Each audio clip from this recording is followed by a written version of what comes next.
Radio Católica. Radio Católica. Unidos por Cristo y María. Unidos por Cristo y María.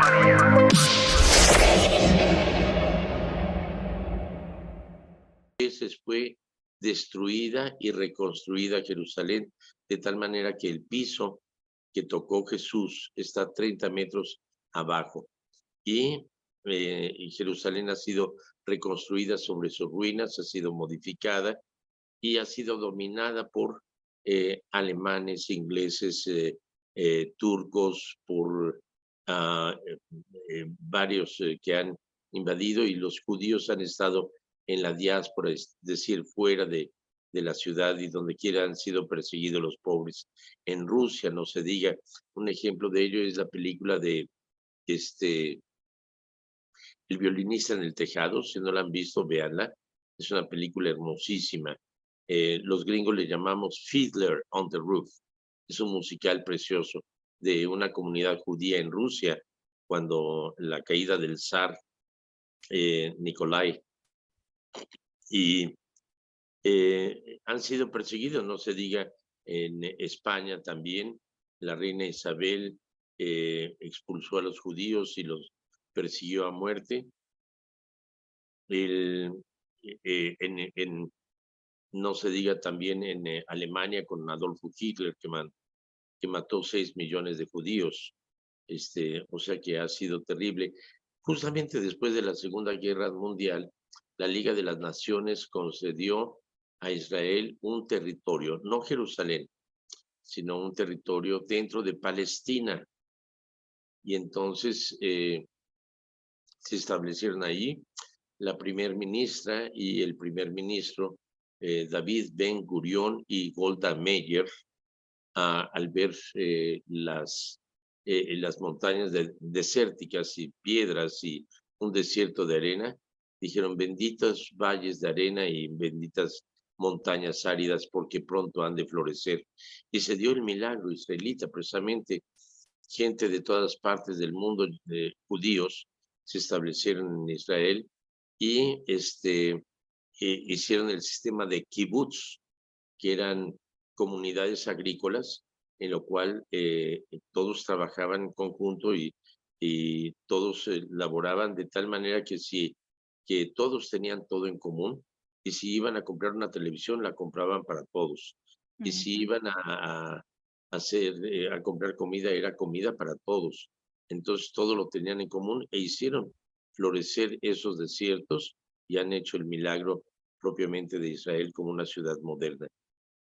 Entonces, bendito sea Dios, pero los pobres judíos siguen siendo perseguidos y han sido perseguidos desde siempre. Muy bien. Muy bien. Ahora sí, bueno, eso ha sido una aportación cultural del padre Disney para los cuates. Muchas gracias, padre. Mucha información, muy buena información para todos y cada uno de nosotros. Y pues, si no tiene más, vamos a dar inicio, padre, a lo que son las preguntas del día de hoy que tenemos. Nos llamó una mujer, una señora, dice que ella es casada al civil y a la iglesia.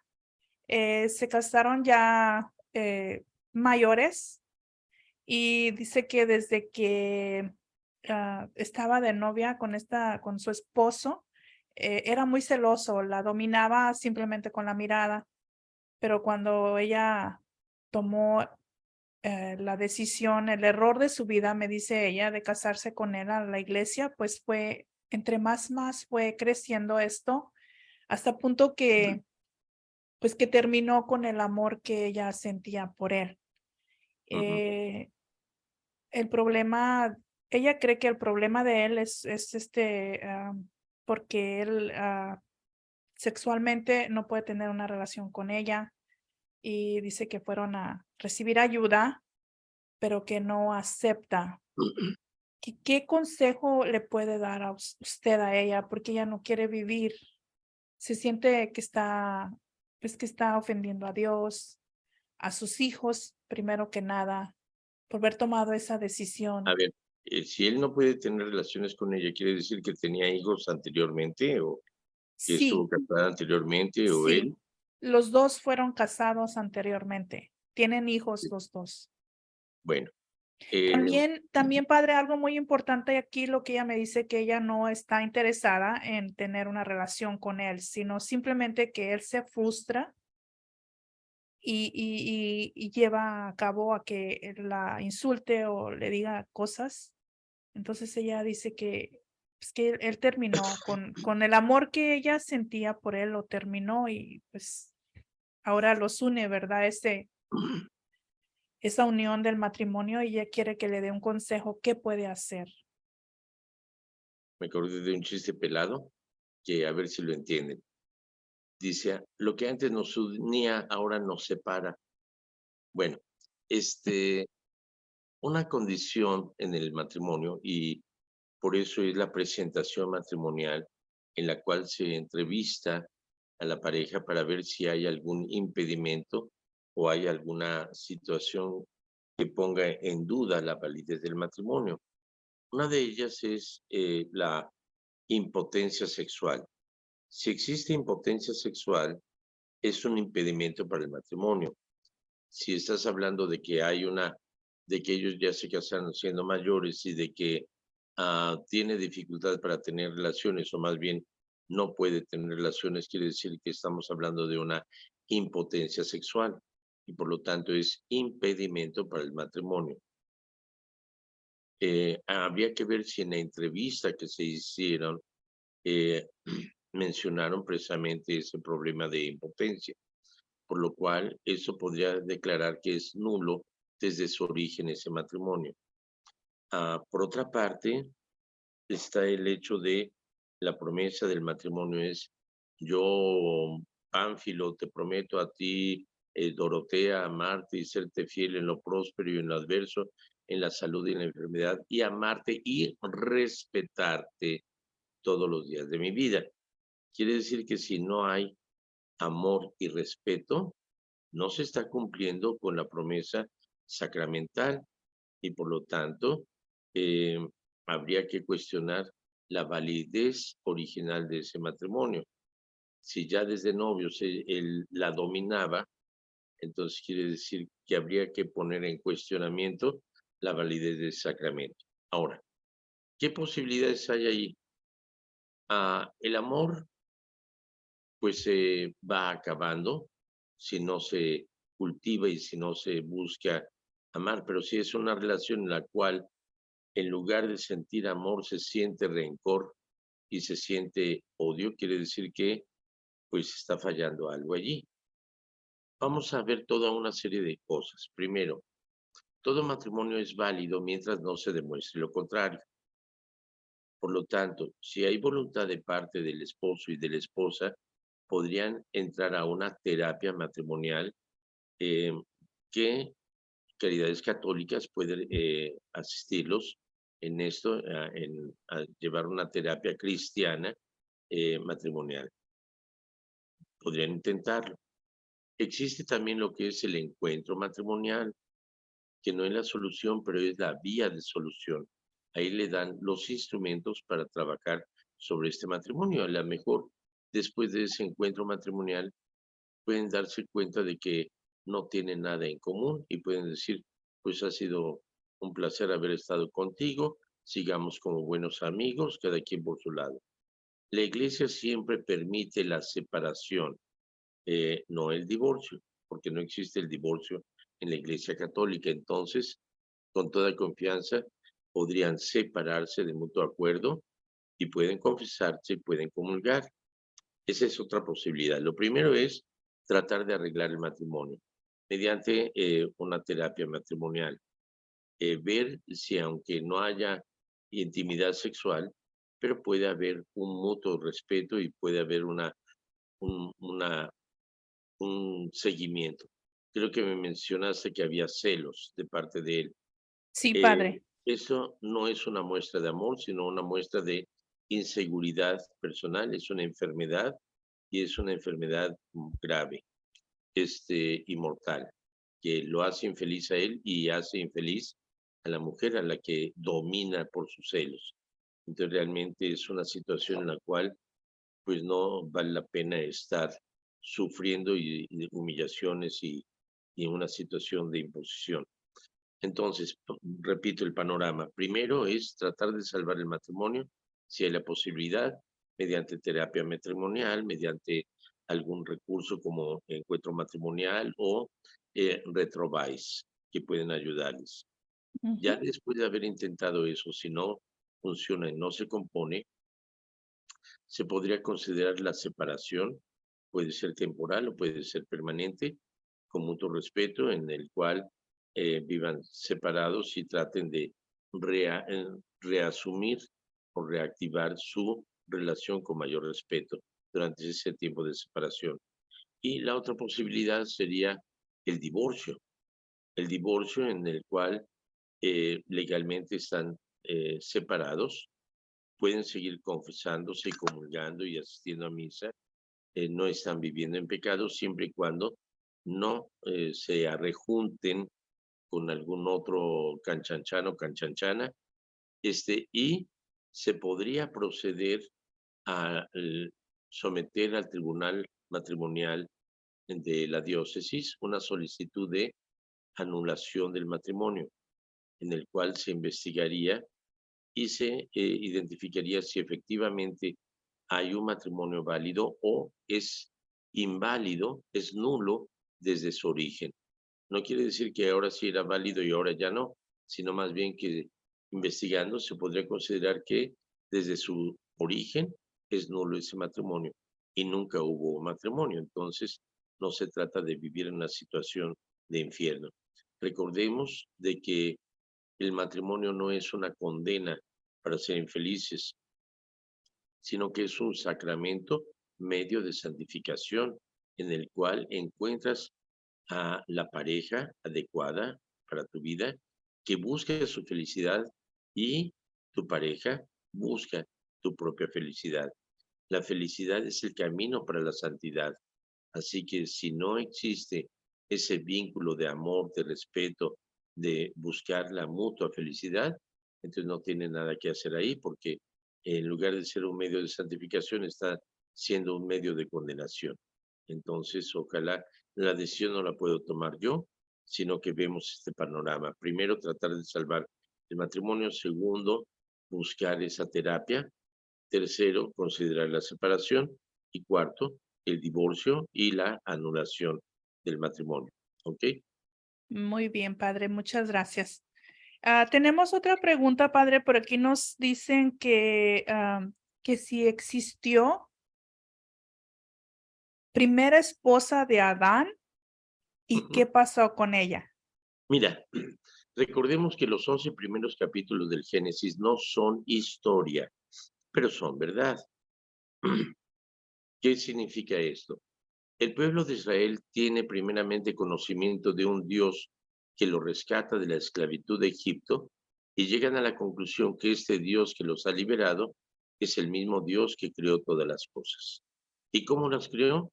Bueno, en la experiencia que han tenido en Egipto, con el contacto con Siria, con Babilonia, pues saben de algunas mitologías y las aplican dentro de el Génesis como una forma de dar a entender las situaciones que estamos viviendo hoy en día. Por ejemplo, la creación del universo. En todas las culturas han creado una mitología de esa generación del universo, desde la mitología griega, la azteca, la tolteca, la maya, del Popol Vuh.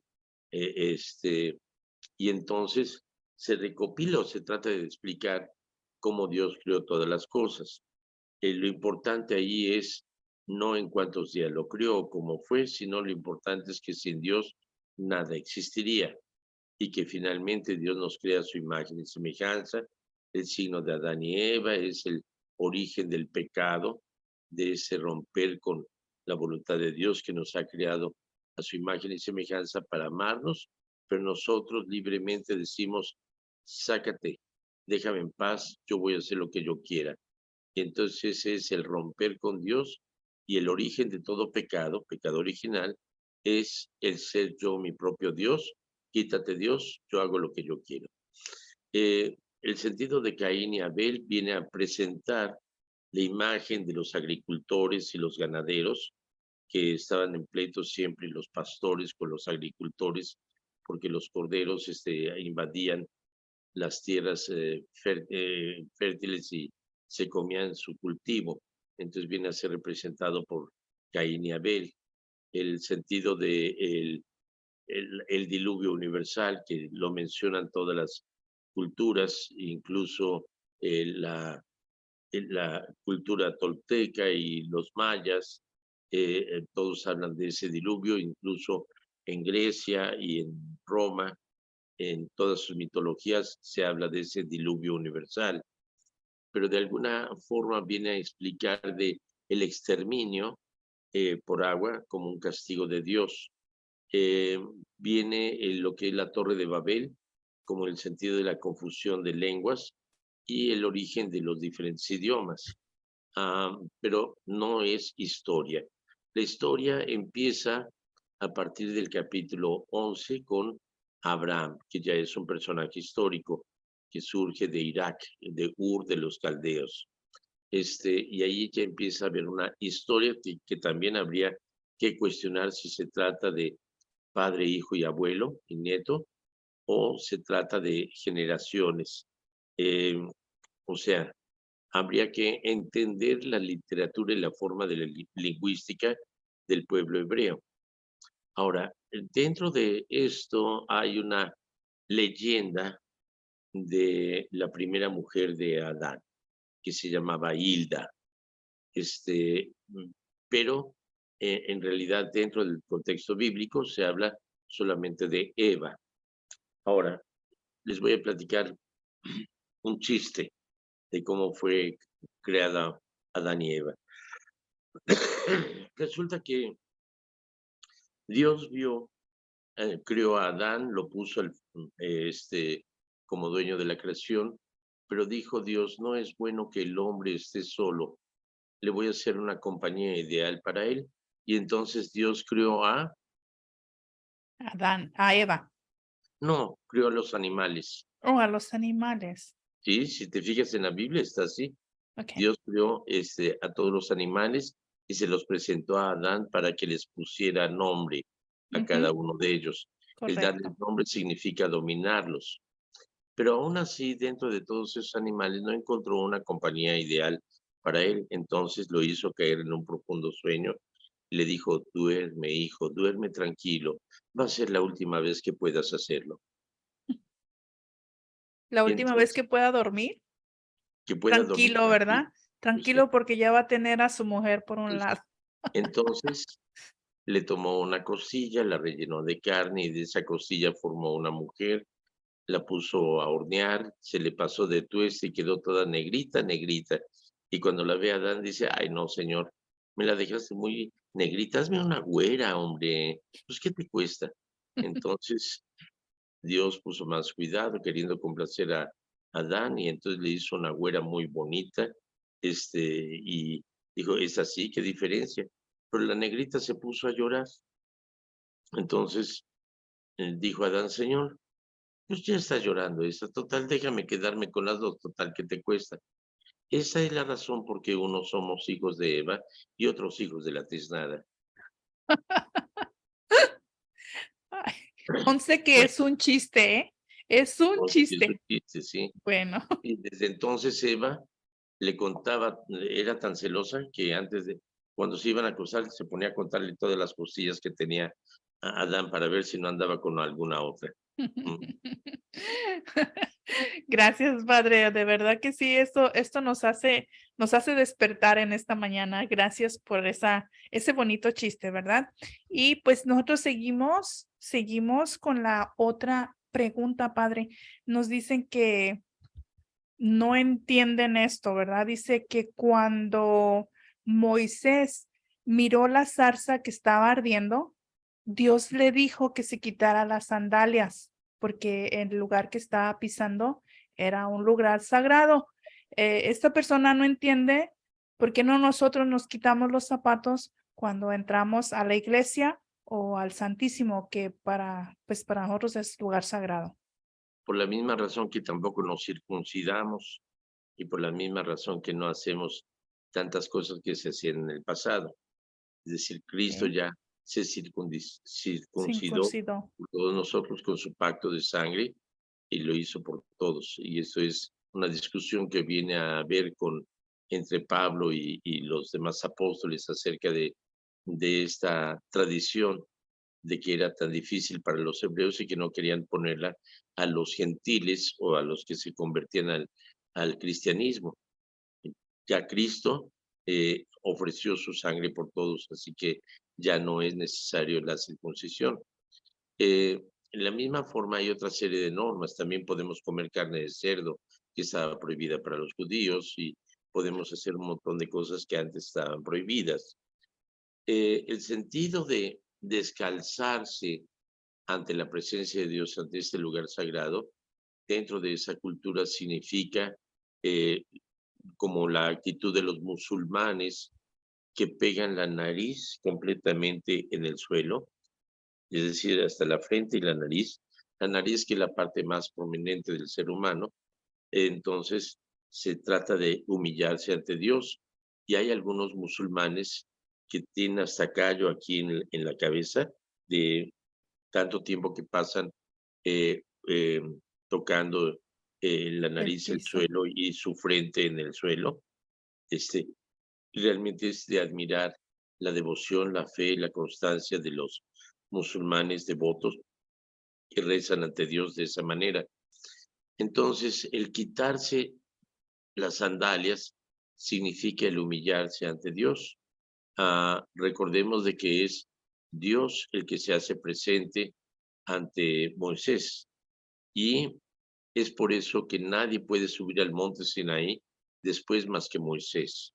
Es el único que puede subir porque tienen miedo de ver cara a cara al Señor, porque aquel que lo ve cara a cara entonces moriría.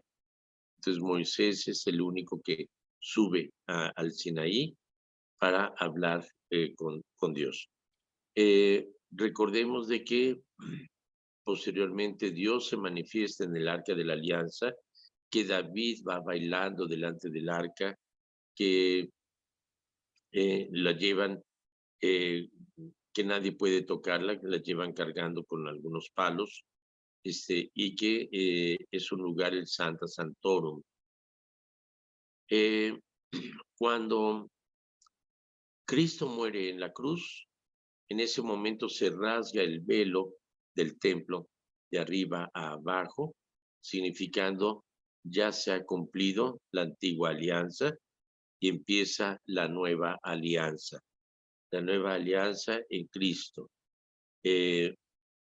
Actualmente lo importante no es el quitarnos los zapatos ante el sagrario, ante el altar, sino más bien el descalzarnos de alguna manera, el descalzarnos de todo aquello que nos impide acercarnos a Dios. No es un quitarnos físicamente de los zapatos.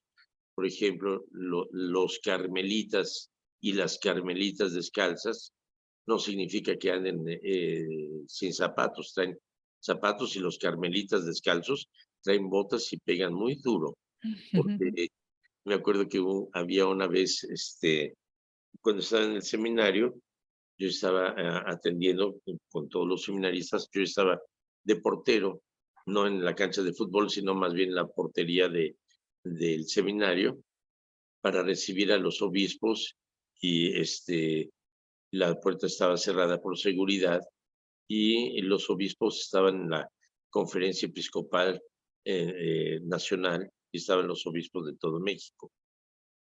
Habían secuestrado a un sacerdote carmelita, y entonces llegaron a la comunidad de carmelitas queriendo ver al monseñor Sergio Méndez Arceo. Entonces les dije, ahorita está en conferencia, pero con mucho gusto yo le voy a mandar el mensaje. No, pero que queremos pasar. No, no pueden pasar. Entonces, querían abrir la puerta y yo me puse a detener la puerta y me agarraron a patada los carmelitas descalzos con unas botas canijas. Bueno, pero era tan grande la desesperación que habían secuestrado a un sacerdote carmelita y querían ver a Monseñor Sergio Méndez Arceo, que era de la diócesis de Cuernavaca, y que realmente era un obispo de palabra y de obra, muy respetable y que querían que negociara para la liberación de este sacerdote. Pero mi misión era proteger a los obispos y no dejar que pasaran así irrumpiendo a la conferencia, y me agarraron a patadas con botas, los Híjoles, carmelitas descalzos, no se las quitaron. no se las Entonces, quitaron.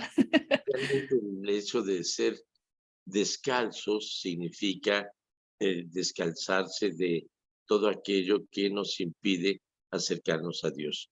Entonces, más bien acercarnos con un corazón desnudo, un corazón limpio de pecado. Y es por eso que la misa comenzamos con el acto penitencial, reconociendo nuestros pecados, pero ya no es necesario quitarnos los zapatos.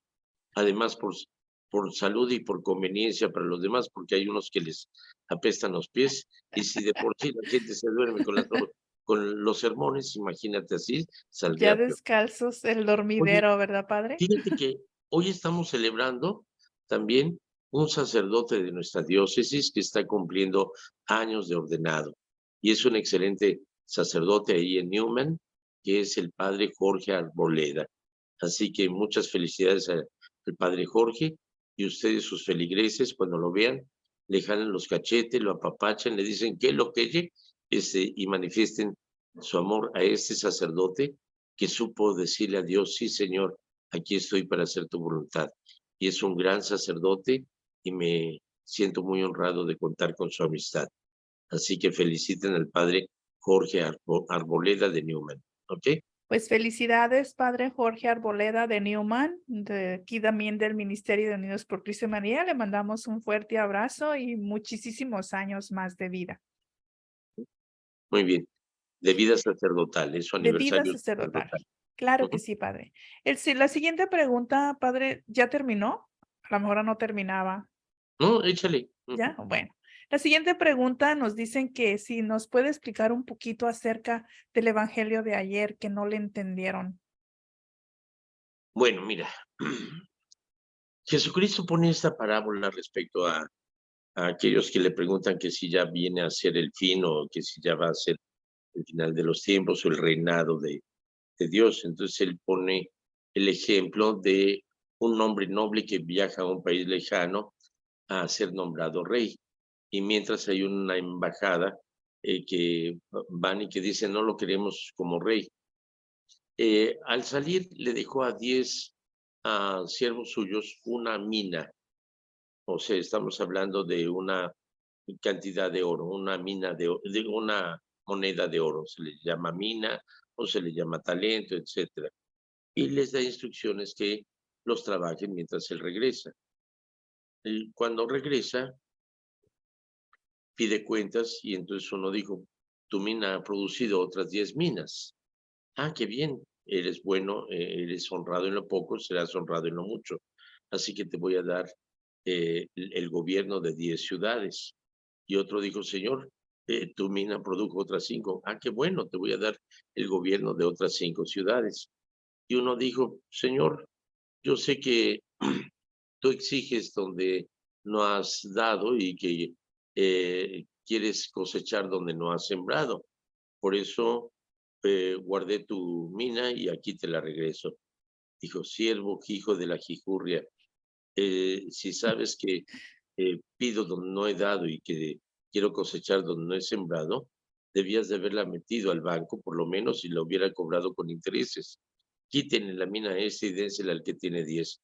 Pero si ya tiene 10, pues el que tiene se le dará, y aquel que no tiene aún eso poco que tiene se le quitará.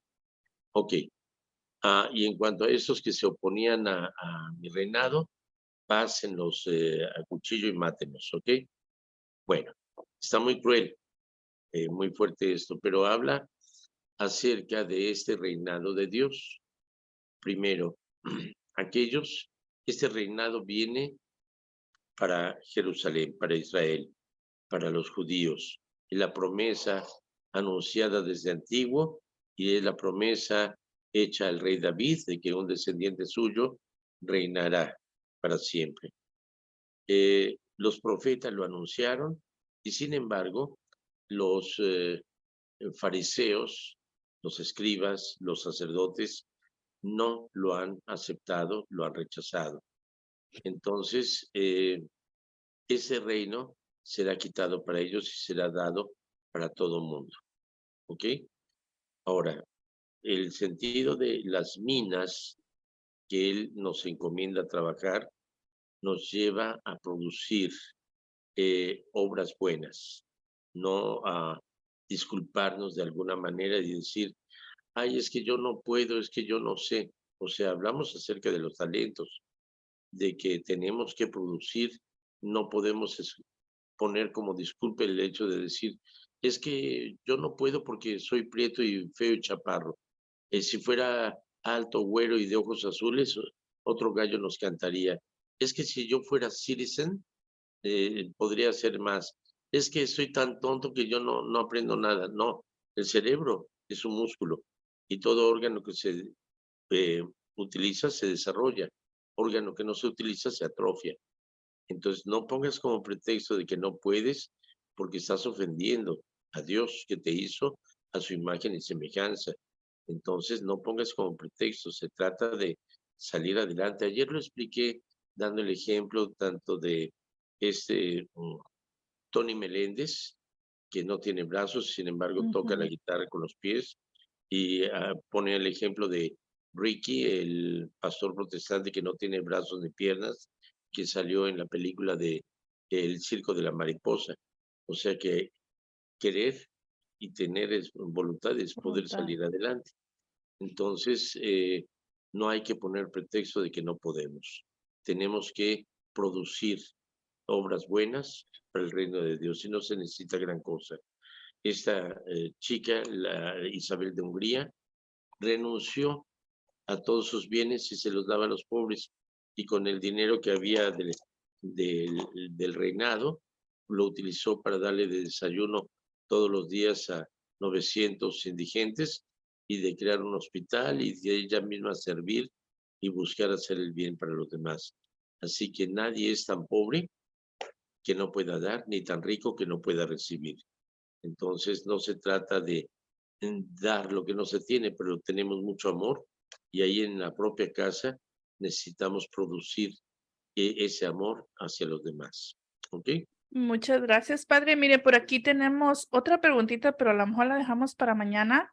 Pero nos Échatela. dice, es que dice que, bueno, va una. Dice María Millán que buenas tardes y que Dios lo bendiga. Padre, dice, quiero pedir oración por su cuñado Ignacio Millán, hermano de Alfredo Millán, que se cayó y se fracturó una rodilla y ahorita de 2 a 2:30 le van a operar su rodilla.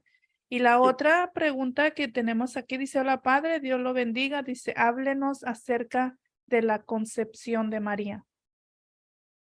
De la confesión de María, Concepción, concepción de María. concepción de María. Ok, bueno, en breve, pero eso sería un tema mayor para mañana.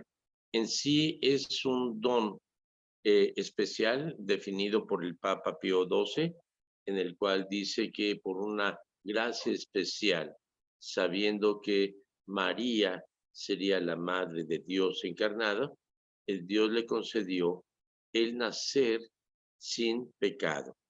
Es decir, ¿cuál es el pecado original con el que nacemos todos? El pecado es también ausencia, la carencia de gracia, la carencia de vida que Dios nos da y que por el pecado de Adán y Eva entra el pecado al mundo. Sin embargo, María cuenta con esa presencia divina desde su origen. Y María, siendo libre, teniendo libre albedrío, podría haber rechazado el privilegio de haber encontrado gracia de Dios y de ser elegida para ser la madre de Dios encarnado. Y sin embargo, María dice, hágase en mí, he aquí a la esclava del Señor, hágase en mí según tu palabra. Y entonces, gracias a esto, Dios es concebido por obra del Espíritu Santo en el vientre de María, y María concibe en su seno y da a luz un hijo que es Cristo Jesús. Esa es la concepción. Si quieres preguntar mañana sobre más específicamente qué es lo que quieres saber, con mucho gusto te lo contesto. ¿Ok? Muchas gracias, Padre. Gracias por todo su tiempo, por todas sus anécdotas, sus experiencias que comparte con nosotros. Y pues si Dios nos lo permite, el día de mañana estaremos escuchándonos y mirándonos a través de Facebook Live por estos mismos medios, ¿verdad? Muy bien, María, ha sido un placer compartir contigo. Que Dios Todopoderoso les acompañe, les bendiga. En nombre del Padre, del Hijo y del Espíritu Santo. Amén. Que la Gracias, pasen muy bien. Padre. Nos vemos Gracias. mañana, Dios mediante. Claro que sí, nos estaremos escuchando, nos estaremos mirando por medio de de estas plataformas. Radio Católica. Radio Católica. Unidos por Cristo y María. Unidos por Cristo y María.